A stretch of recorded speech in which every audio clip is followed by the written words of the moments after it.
बांग्लादेश की प्रधानमंत्री शेख हसीना इस वक्त चीन के राष्ट्रपति शी जिनपिंग से भयंकर गुस्से में हैं। अंदाजा इस बात से लगा सकते हैं कि जो दौरा 2 दिन का होना था, बांग्लादेश के प्रधानमंत्री ने उसे कट शॉर्ट करके आधे में ही छोड़ दिया है। बांग्लादेश की प्रधानमंत्री शेख हसीना ने चौंकाने वाला कदम उठाया है और इसके साथ ही चीन की भयंकर बेइज्जती कर दी है। सबसे बड़ी बेइज्जती ये शी जिनपिंग के लिए है। तो 2 बड़े इंपॉर्टेंट एंड सिग्निफिकेंट इश्यूज हैं। एक पहली बात तो ये है कि चाइना ने तकरीबन $1 बिलियन का एड पैकेज का ऐलान किया है बांग्लादेश के लिए। आपके टोटल जो रेलवे के इस वक्त एसेट है, किसी ने मुझे बताया था कोई 22,000 अरब रुपए के करीब है, कोई इतना एक है, मेरा मतलब है फर्क। और आप ऊपर बोझ लादने लगे हैं इससे ज्यादा का, मतलब के तगेरा मुंडा ते आना सिर मुंडाई वाला हिसाब है ना, वो पंजाबी का जो मुहावरा है। आप ये क्या करने लगे? उतने आपके रेलवे के टोटल एसेट नहीं है।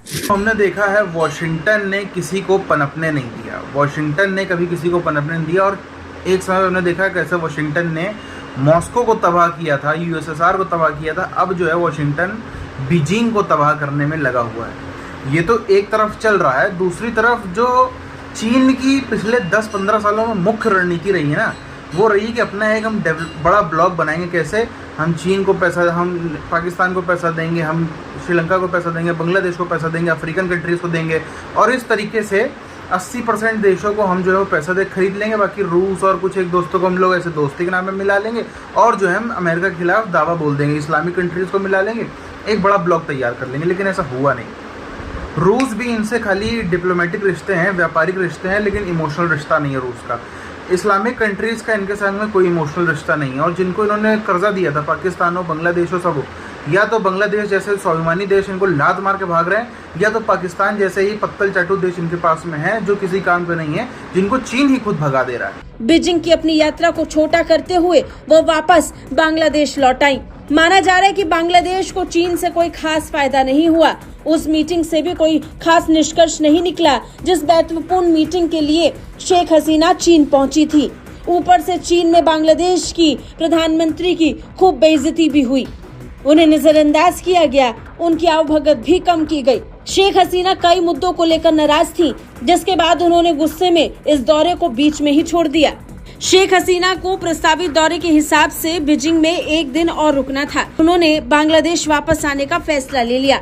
आखिरी दिन के बीजिंग में तय कार्यक्रम उन्होंने सब कुछ रद्द कर दिया। मीडिया रिपोर्ट्स के मुताबिक शेख हसीना चीन द्वारा वित्तीय सहायता और उचित प्रोटोकॉल देने के अपने वादे को पूरा नहीं कर पाया और इसी बात से नाराज होकर उन्होंने अपना दौरा बीच में ही रद्द कर दिया। जानकारों की माने तो चीन ने यात्रा से पहले ढाका को $5 अरब की ऋण सहायता देने का वादा किया था, लेकिन बाद में उसने केवल $100 मिलियन के पैकेज देने की बात कही। ये बिल्कुल भीख की तरह था, लेकिन चीनी राष्ट्रपति ने उनसे बहुत छोटी मुलाकात की। औपचारिकताओं से भरी इस मुलाकात में बांग्लादेश के प्रधानमंत्री को अपने देश के लिए कुछ खास नहीं मिला, लिहाजा वो वापस लौट आई। सरकारी चीनी मीडिया में भी शेख हसीना की यात्रा को काफी उत्साह से कवर नहीं किया गया। बांग्लादेश के साथ दोस्ती को जो चीन बढ़ा चढ़ा कर पेश करता था, उसमें भी काफी कमी देखी गई। शेख हसीना को अंदाजा हो गया कि चीन किस तरीके का बर्ताव उनके साथ कर रहा है। नतीजन शेख हसीना इसे नजरअंदाज नहीं कर पाई। दोनों मुल्क ये कहते हैं, चाइना और इंडिया, कि हमारे बांग्लादेश से अच्छे ताल्लुकात हैं। ये जो $1 बिलियन का एड पैकेज का ऐलान किया गया है, ये इंडिया के लिए किया गया है कि इंडिया कहीं ऐसा ना हो कि इंडिया के अंदर इंडिया इतनी इन्वेस्टमेंट कर दे बांग्लादेश में कि हमारे लिए मसाइल पैदा हो जाए। अब फॉर एग्जांपल ये जो देखें कि चाइनीज जो हैं वो ये कह रहे हैं कि जी हमारे तो बड़े अच्छे ताल्लुकात हैं शेख मुजीबुर रहमान से, 1952 में भी, हम 1957 में भी, वो और पैमाने पे चीज़ों को देख रही है। दूसरी तरफ अगर आप ये देखें कि इंडिया जो है वो पावर प्लांट बिल्ड कर रहा है उन एरियाज में जो कि चाइना क्लेम करता है।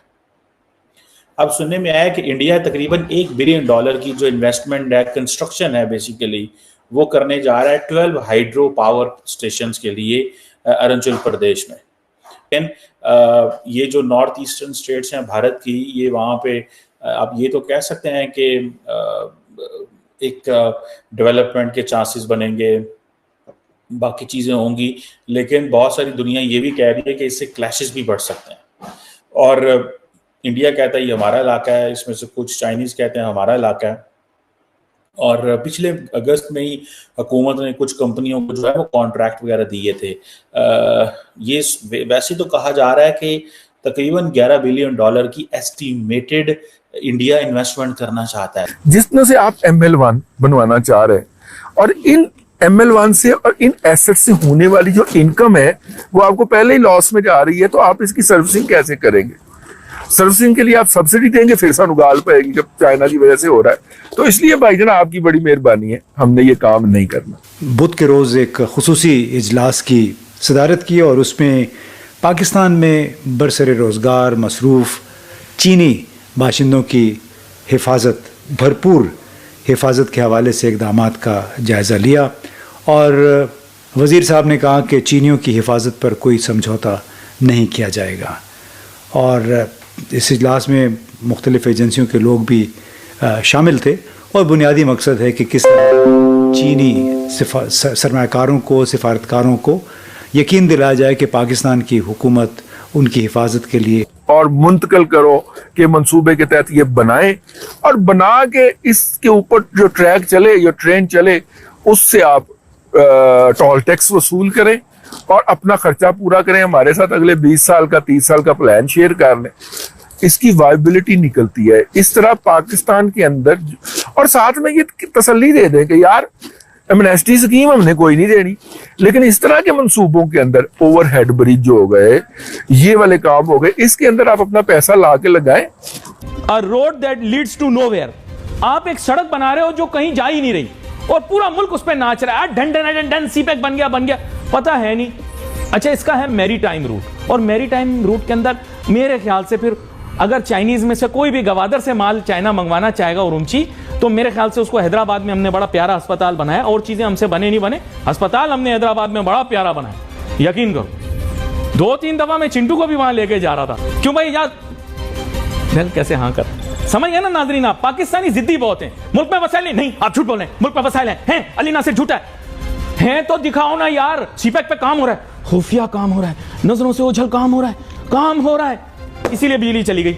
ये तवानाई का मंसूबा था ना, तवानाई का मंसूबा था ये। सीपैक वाज एनर्जी कॉरिडोर, और आपके पास क्या, आप बोलते हैं आप क्या इंपोर्ट करोगे? आप एलसी नहीं खोल सकते, इंपोर्ट करके दिखाओ। पहले चाइना को हम इंपोर्ट करके माल सप्लाई करेंगे। ईमा पे इस नौयत का ऑपरेशन किया जाएगा। ये बात मुझे चीन के हालिया एक दौरे के दौरान मुतअद्दिद मरतबा सुनने को मिली, चाहे वो वज़ारत ख़ारजा के लोग थे या थिंक टैंक से वाबस्ता स्कॉलर्स थे। वो बार बार यही पूछ रहे थे कि क्या पाकिस्तान की हुकूमत ऑपरेशन अज़्म इस्तेहकाम वाकई कर रही है, इसका स्केल क्या होगा, किस नौयत का ऑपरेशन होगा, क्योंकि उस हवाले से ढंडोरा हमने बहुत पीट लिया था। हमें आजकल साफ देखने को मिल रहा है, जो चीन के सो कॉल्ड इन्वेस्टेड देश थे, जहां पर चीन ने सो कॉल्ड इन्वेस्टमेंट करे हैं, उनसे चीन के रिश्ते खराब हो रहे हैं। अब इसमें 2 तरह के देश हैं। एक मैं कहूँगा स्वाभिमानी टाइप के देश, उसमें बांग्लादेश आता है, उसमें श्रीलंका को हम जोड़ सकते हैं, उसमें अन्य कई सारे अफ्रीकन कंट्रीज़ को जोड़ सकते हैं। ये वो है स्वाभिमानी देश, जो अपने स्वाभिमान के चलते चाइना से दूरी बना रहे हैं। और दूसरे हैं पत्तल चाट देश, पाकिस्तान के जैसे। पाकिस्तान जैसे देश हैं, इन तो मैं क्या बोलूँ, ये अभी भी अगर वो दिखाए ना कि देखो 1 मिलियन डॉलर भी अगर दिखाए ना, ये दौड़ते हुए चले जाएंगे।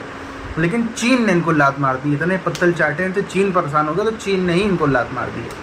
तो बांग्लादेश जैसे देशों ने चीन को लात मार दी। दोनों में फ़र्क है बहुत ज़्यादा, लेकिन सेम पेज पर है अभी कि चीन का रिश्ता पत्तल चाटों से भी ख़राब है, स्वाभिमानी देशों से भी ख़राब है। नेपाल की भी अगर हम बात करें तो नेपाल की कुछ एक पार्टियां हैं जिनसे हमारा थोड़ा सा इंडिया का विवाद है। नेपाल देश बहुत अच्छा है, नेपाल के लोग बहुत अच्छे हैं, लेकिन जो नेपाल की सत्ता में जो ये कम्युनिस्ट घुस गए ना, जो नेपाल की सत्ता में वामपंथी घुस गए, उन्होंने सारा खेल खराब कर रखा है। सिर्फ जो वहाँ की नेपाल की जो कम्युनिस्ट पार्टी है उससे इंडिया के रिश्ते खराब है, वरना उसके अलावा और कहीं किसी से दिक्कत नहीं है। वरना नेपाल के ना लोगों से, ना नेपाल के अन्य नेताओं से, ना नेपाली कांग्रेस से और किसी से भी ऐसी कोई प्रॉब्लम वाली बात नहीं है।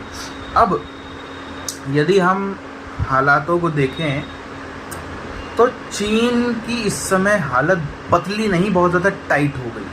चीन की हालत बहुत टाइट है। चीन के पास में दिक्कत क्या है लिक्विडिटी जिसको हम बोलते हैं, लिक्विडिटी बोलते हैं अगर आपके पास में 50 लाख, 1 करोड़, 10 करोड़, 20 करोड़ की संपत्ति है आपकी, लेकिन शाम को सब्जी खरीदने का पैसा नहीं है, तो इसको मतलब है कि आपकी लिक्विडिटी ख़राब है।